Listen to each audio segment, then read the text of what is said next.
Bom dia a todos, alegria estar aqui com todos vocês, com nossos amigos, Benatti, Zé Hélio, os nossos deputados presidentes, nosso presidente da comissão, todos os transportadores, líderes aí de transporte do país.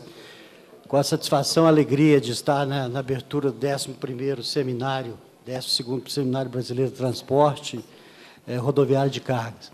Especialmente no momento importante, o momento que nós tivemos uma boa notícia ontem da Câmara dos Deputados, senhores deputados, inclusive, estão de parabéns por isso, que foi a aprovação da medida provisória na Câmara do 559, que se inclui o RDC para obras do PAC. Grande parte de obras de infraestrutura de transporte faz parte do PAC, uma boa parte daquelas obras mais importantes, principalmente as duplicações de rodovias, e tenho certeza que nós vamos poder também dar esse apoio no Senado e complementar essa medida provisória tão importante, que vai ser um grande início de uma grande solução aí do sistema de transporte brasileiro, que nós sabemos que o nosso transportador brasileiro faz a sua parte, com as suas empresas, com as suas organizações, com a preparação do pessoal, o sistema CS-Senat também, mas que havia essa dificuldade na parte da infraestrutura, que é aquilo que é fundamental para todos nós. De forma que o Congresso hoje entra num momento muito importante, além dos palestrantes todos que são de alto nível,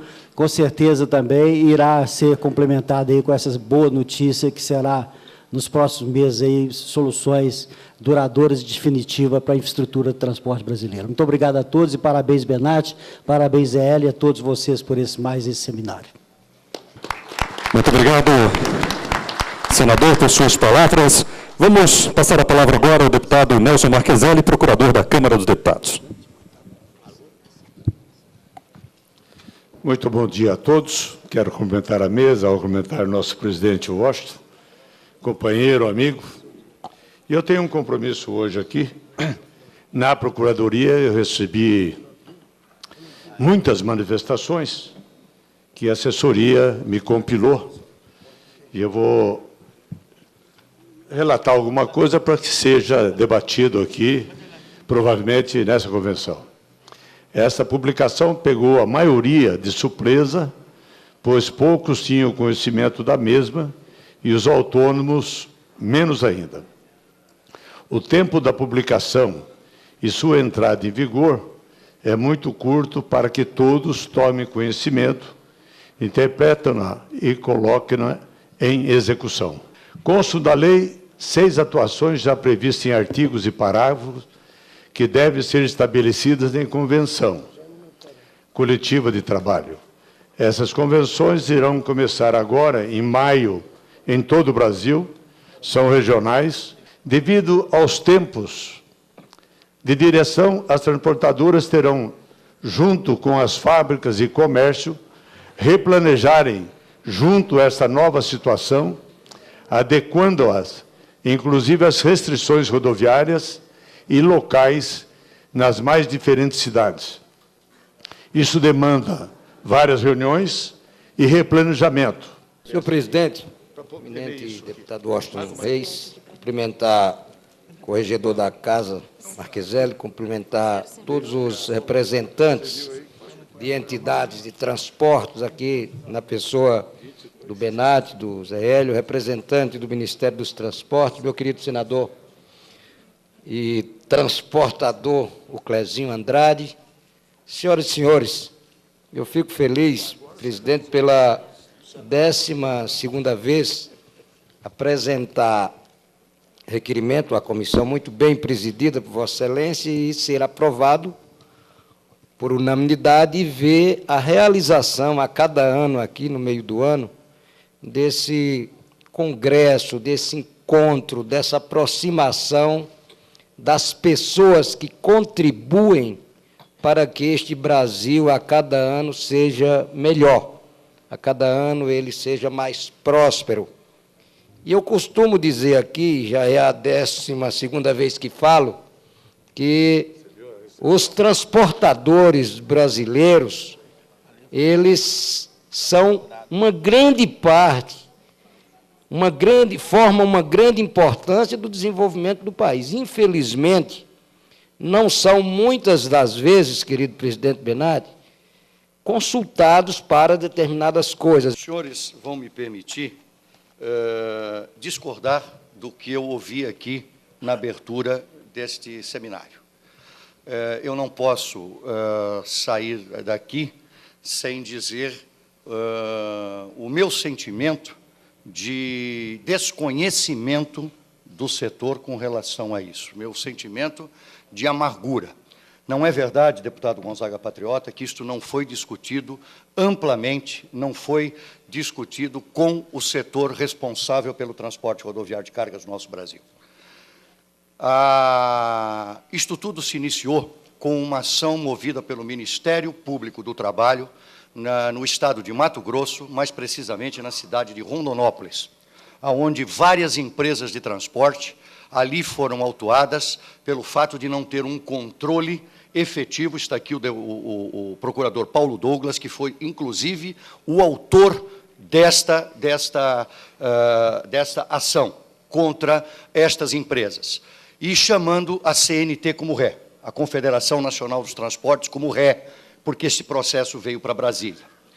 E, naquela oportunidade, nós dizíamos que jamais nós iríamos assinar um termo de ajuste e conduta, como era a pretensão do Ministério Público do Trabalho, tá certo? Porque nós não tínhamos a condição de assiná-lo, porque o transporte é altamente segmentado e cada um dos segmentos tem uma peculiaridade muito específica, tem uma realidade muito própria. Nós não podíamos assinar esse TAC.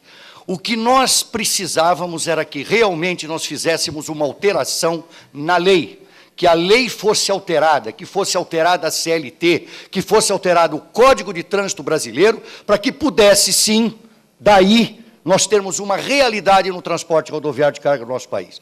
A nossa CLT data de 1943, ainda se usava o artigo 62 da CLT, que é o artigo que fala do trabalho externo. Só que isto não se sustenta mais na atualidade, porque hoje existem meios de controles, hoje existem rastreadores, hoje existem tacógrafos, hoje exige-se a produtividade e rentabilidade nas empresas de transporte. Então, isto não se sustentava. As empresas de transporte existentes no nosso país, antes dessa legislação, na realidade não conhecem o tamanho do passivo trabalhista que elas têm. Não conhece. Qualquer empresário de transporte ou qualquer micro ou grande empresário que atue nesse setor vai para sua casa dormir, não sabe se no dia seguinte ele tem empresa e tem patrimônio, porque não se conhece o passivo trabalhista do setor. Pois bem, naquele momento estava sendo apresentado aqui na casa, no Senado, pelo senador Paulo Paim, a proposta de um estatuto do motorista. Se apresentava, então, essa proposta de estatuto de motorista, e nós, ali, ficamos muito preocupados, convidamos o senador Paulo Paim a estar em São Paulo, e eu tive a oportunidade, naquela ocasião, de conversar e convidar empresários de todos os segmentos de transporte, porque o transporte, como já disse, ele é altamente segmentado, cada realidade é uma realidade, quem transporta carga fracionada tem uma realidade, quem faz distribuição de bebidas tem outra, quem transporta granéis sólidos, a realidade é outra, carga líquida, granel, são realidades muito diferentes, peculiaridades e realidades diferentes. E convidamos aqueles empresários e mostravam ali a preocupação, essa preocupação que eu vi aqui agora, os grandes empresários do Brasil já demonstravam essa preocupação. Não é? Pois bem, fiz ali, então, uma proposta de nós levarmos esse assunto para câmaras técnicas do setor, levarmos esse assunto discutido dentro da Confederação Nacional de Transporte, através da seção de carga e da seção de autônomos e da seção de passageiros de rodoviários de carga, e assim foi feito. Um debate, depois dessa discussão interna com cada segmento, se chegou a um boneco, e desse boneco começou uma discussão interna dentro da Confederação. Concomitantemente, o senador Paulo Paim promovendo audiências públicas no Brasil inteiro, do Rio Grande do Sul ao Amazonas. Perto de 50 audiências públicas foram realizadas no Brasil, com todos os senhores foram convidados a participar das audiências públicas. É que, na realidade, muitas vezes ninguém está muito preocupado, essas leis entram e não pegam. Só vai se preocupar o dia que realmente conhecer o tamanho do passivo. Pois bem, então ele foi amplamente discutido, sim. foi amplamente discutido dentro da Confederação, com as federações, que discutiram com seus sindicatos.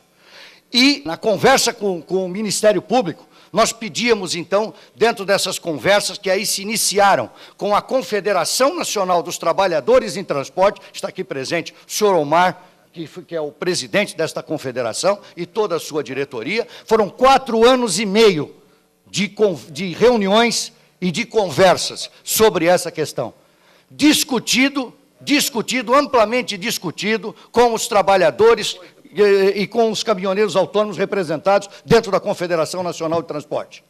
Tá certo? Então, foi amplamente discutido, de forma democrática, de forma clara. O setor nunca escondeu que estava discutindo uma legislação para moralizar esse setor. A insegurança jurídica dos empresários de transporte é muito grande. A insegurança jurídica do trabalhador em transporte é muito grande, deputado. Então, na realidade, eu concordo com o senhor quando o senhor diz que o prazo é exíguo. Aliás, a legislação não falava num prazo de 45 dias. Ela falava num prazo de 180 dias, o que, lamentavelmente, foi vetado pela Presidência da República. E sabemos que um veto, quando existe, vai para a Constituição, e na Constituição ela entra em vigor em 45 dias. Eu conversava agora há pouco, inclusive com o deputado Washington Reis, e já falei isso com o senador Clésio Andrade, e ele está disposto a isso. Nós precisamos fazer um trabalho junto ao Ministério do Trabalho, junto ao Ministério Público do Trabalho, para que haja um período de fiscalização orientativa para o setor, que o setor possa ser orientado, e aí sim, corroborar com essa questão que o senhor colocou, acaba de colocar aqui, de darmos aí, talvez em janeiro ou fevereiro de 2013, possamos efetivamente estar fazendo uma fiscalização punitiva para o setor. Concordo plenamente que o prazo é muito exíguo, isso está trazendo realmente uma inquietação muito grande dentro do setor, exatamente pelo prazo. Como também precisam ter algumas correções que foram vetadas. A lei previa, a cada 200 quilômetros nas rodovias brasileiras, as concessionadas que fossem construídas estruturas para que o motorista pudesse fazer o cumprimento da sua jornada de trabalho. A lei previa isso. A lei previa isso e, lamentavelmente, foi vetada. E dizíamos mais, nas rodovias concessionadas, mesmo que tenha que haver realinhamento dos valores dos contratos para que pudesse atender a legislação. Nas não concessionadas, a possibilidade de parcerias público-privadas, porque isso não deixa de ser um negócio, isso interessa a muitos investidores, parcerias público-privadas para que pudessem fazer cumprir. Agora, nós não podemos sair defendendo o status quo, defendendo a bagunça, defendendo a baderna, defendendo o descontrole. Isso nós não podemos sair defendendo.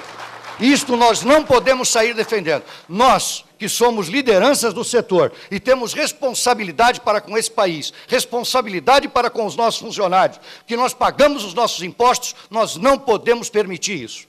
Nós temos, sim, que se há distorções, procurar corrigi-las, mas esta lei é uma lei moderna, o Brasil precisa dela, a sociedade brasileira precisa desta legislação, para a segurança nas estradas, para a segurança, inclusive, da saúde dos trabalhadores. Essa conversa de que isto será ruim para o Brasil, que o momento econômico é isso, que o momento econômico é aquilo, essa conversa não pega. Essa conversa não pega. Isso, na realidade, é conversa de quem não quer sair da zona de conforto. Porque cada um dos segmentos do transporte terá, sim, a obrigação de normatizar e analisar a legislação e normatizar a sua atividade por isso. Isto é que tem que ser feito para que nós possamos ter um país grande e digno. Muito obrigado. A Comissão de Viação e Transporte sempre esteve, e nós estamos aí à disposição para que a gente traga a Lei 12.619, né, que regulamenta o exercício da profissão do motorista, para a comissão, para a gente buscar aí esse entendimento com o Ministério Público Federal do Trabalho.